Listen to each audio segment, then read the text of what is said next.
दोस्तों अब इसको समझते हैं, बहुत इंपॉर्टेंट है और बहुत पावरफुल है। यीशु ने, पतरस ने, पौलुस ने, गरीबों ने, अन्य जातियों ने पूरे बाइबल में कभी भी दशमांश नहीं दिया। ओ कभी भी नहीं दिया। वापस से कह देता हूं, शॉकिंग है ना ये, ऑफ कोर्स शॉकिंग है। यीशु ने, पतरस ने, पौलुस ने, गरीबों ने, अन्य जातियों ने पूरे बाइबल में कभी भी दशमांश नहीं दिया। क्वेश्चन है क्यों? आपको बता देते हैं। यीशु कारपेंटर था। मत्ती 13:55, मैथ्यू 13:55। क्या यह यानी कि यीशु बढ़ई का बेटा नहीं है? तो बाइबल के अंदर अभी तक मूसा के हिसाब से क्या कहीं पे भी कारपेंटर अपना दशमांश लाए ऐसा लिखा है? नहीं लिखा ना। तो यीशु दशमांश क्यों देगा? दूसरा, पतरस फिशरमैन था। मरकुस 1:16, गलील के झील के किनारे जाते हुए उसने शिमोन और उसके भाई अंद्रियास को झील में जाल डालते देखा क्योंकि वे मछुए थे। मेरा सवाल, क्या मूसा ने इजरायलियों को यह बोला कि मछली का दशमांश लाओ? आपको याद दिलाना पड़ेगा क्योंकि आप लोग जल्दी से भूल जाते हैं। This was the law. नीचे 34 बहुत पावरफुल है, लिखा है आज्ञाएं जो यहोवा ने इजरायलियों के लिए सीने पर्वत पर मूसा को दी वो यही है। This was the law. आपका अनाज चाहिए, आपके जानवर चाहिए, इसके बाहर कुछ नहीं चाहिए। तो जिसके चलते ये 5 लोगों ने कभी भी ताइत नहीं दिया। यीशु ने क्यों नहीं दिया? क्योंकि वो कारपेंटर था। पतरस ने क्यों नहीं दिया? क्योंकि वो मछुआरा था। पौलुस कौन था? एक्ट चैप्टर 18:1 लिखा है कि इसके बाद पौलुस एथेन को छोड़कर कोरिन्थ में आया। बहुत ध्यान से सुनिएगा वचन 2। वहां एक्विला नाम एक यहूदी मिला जिसका जन्म पुंतुस का था। अपनी पत्नी प्रिस्किल्ला समेत इतालिया से नया आया था क्योंकि क्लौदियोस ने सब यहूदियों को रोम से निकल जाने को आज्ञा दी थी, सो वह उनके यहाँ गया। अब इसको पढ़ो वचन 3। उसका और उनका यानी कि एक्विला, प्रिस्किल्ला, पौलुस का, उनका, उसका और उनका एक ही उद्यम था, बिजनेस, इसलिए वह उनके साथ रहा और वे काम करने लगे। उनका उद्यम तंबू बनाने का था, टेंट मेकर। तो मेरा क्वेश्चन ये है, क्या मूसा ने यह कहा कि जो टेंट बनाते हैं वो अपने जानवरों का चमड़ा जिससे टेंट बनता है वो ला कर दो? वापस पीछे जा रहा हूं।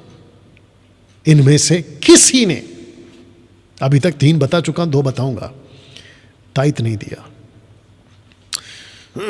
कुछ प्रचारकों के मुंह से मैंने सुना है, कहते हैं कि ठीक है ना, पतरस ने नहीं दिया, पौलुस ने नहीं दिया, यीशु ने नहीं दिया, लेकिन उन्होंने मना भी तो नहीं किया। वाह बेटा। इसका जवाब देता हूं तुम लोगों को, तुम्हारे मुंह पे देता हूं। यीशु ने, पतरस ने, पौलुस ने कभी नहीं कहा कि सिगरेट मत पियो। तो क्या हम सिगरेट पीना शुरू कर दें? जैसे आज की तारीख में बहुत सारे यहूदी लोग सिगरेट पीना शुरू कर दिए इजराइल के अंदर। बताइए, ऐसा बहुत कुछ है जो बाइबल के अंदर लोगों ने उस बात को नहीं उठाया, तो इसका मतलब क्या हम करना शुरू कर दें? नहीं, मैं पूछ रहा हूं। तो आप कैसे कह सकते हैं? क्योंकि जीसस ने कभी ताइत का अपोज नहीं किया, कभी विरोध नहीं किया, पीटर ने, पॉल ने, किसी ने भी नहीं किया। तो इसका मतलब क्या है?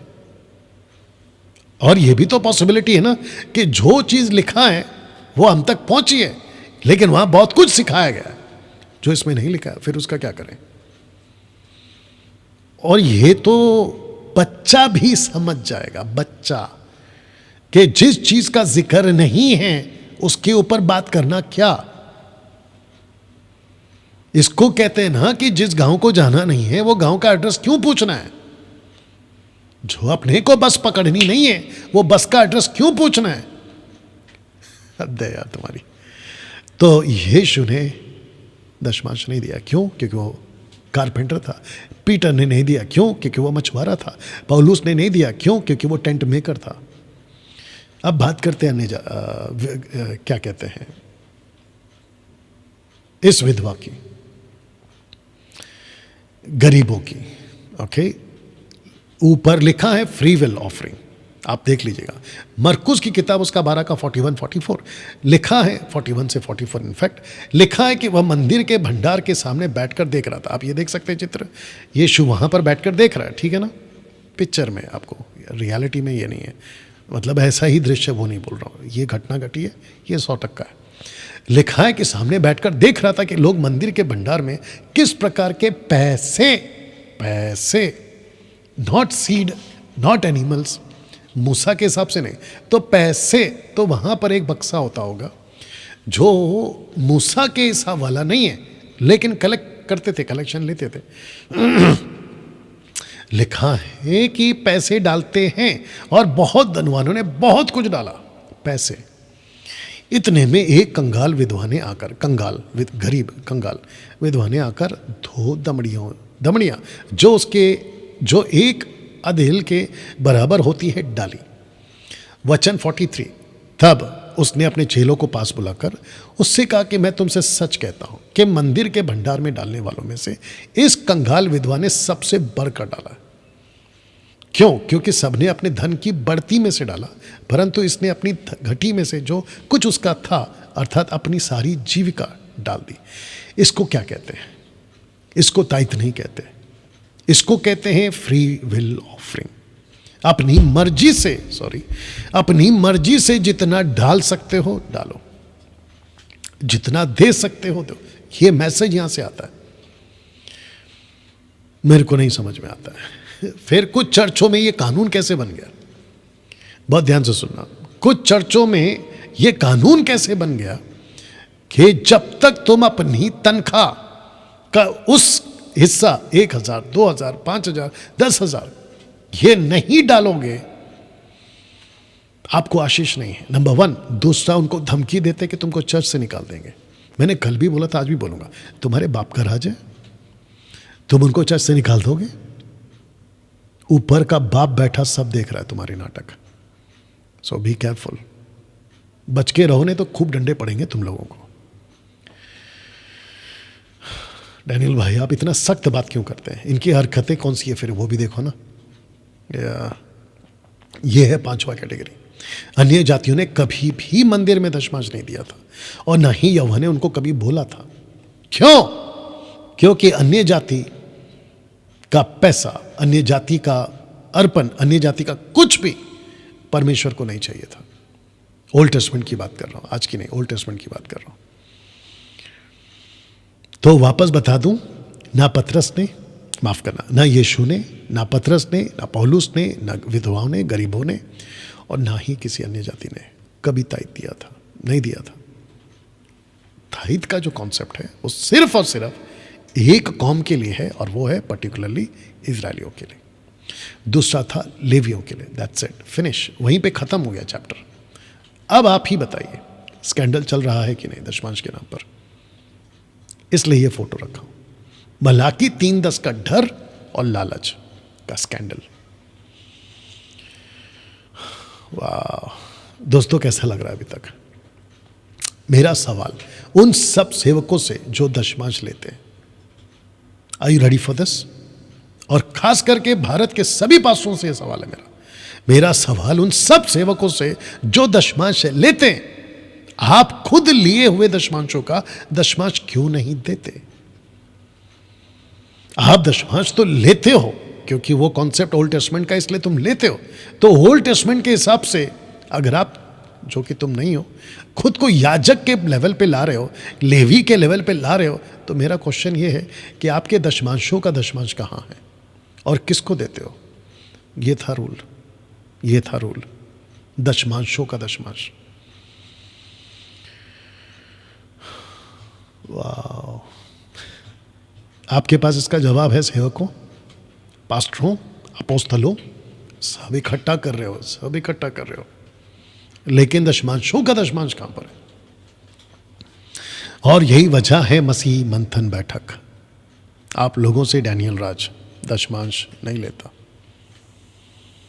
क्योंकि वो व्यवस्था का नियम है। हां, विधवा की तरह आपका 2 दमड़ी या जो भी फ्री विल कोई 100 रुपये दे रहा है, कोई 200 रुपये दे रहा है, कोई 500 रुपये दे रहा है, मसीह मंथन की बात कर रहा हूँ, वो हमको स्वीकार है, वो हमको स्वीकार है।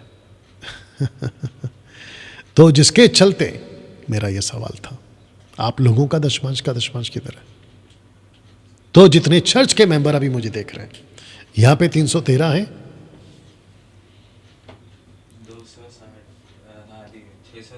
613 260 ये जितने भी लोग हैं, मैं सबको पूछ रहा हूं, जाके अपने पास्टर को पूछो कि पास्टर जी, व्यवस्था का दशमांश तो हम पे थोप दिया, लेकिन जो चर्च का टोटल ताइत आता है, उसका ताइत कहां है? ओके, अब इसको रखकर मैं आपको कुछ बताता हूं कि यीशु को पहली बार और उस घटना के बाद वापस कभी ऐसा गुस्सा होते हुए 4 किताबों ने रिकॉर्ड नहीं किया। यूहन्ना की किताब the book of John chapter 2 verse 16 लिखा है, कबूतर बेचने वालों से कहा उन्हें यहां से ले जाओ।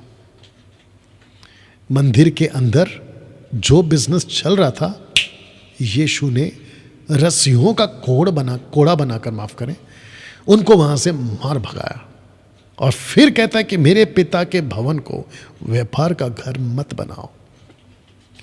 तो मेरा क्वेश्चन ये है कि जितने भी सेवक दशमांश के नाम पे आप ये जो व्यापार चला रहे हो, स्कैंडल चला रहे हो, आपको यीशु का डर नहीं है क्या? अगर यीशु पृथ्वी पे रहते ऐसा कर सकता है, सोच के देखिए, आप लोग जब उसके सामने जाओगे, आपके साथ वो क्या करेगा।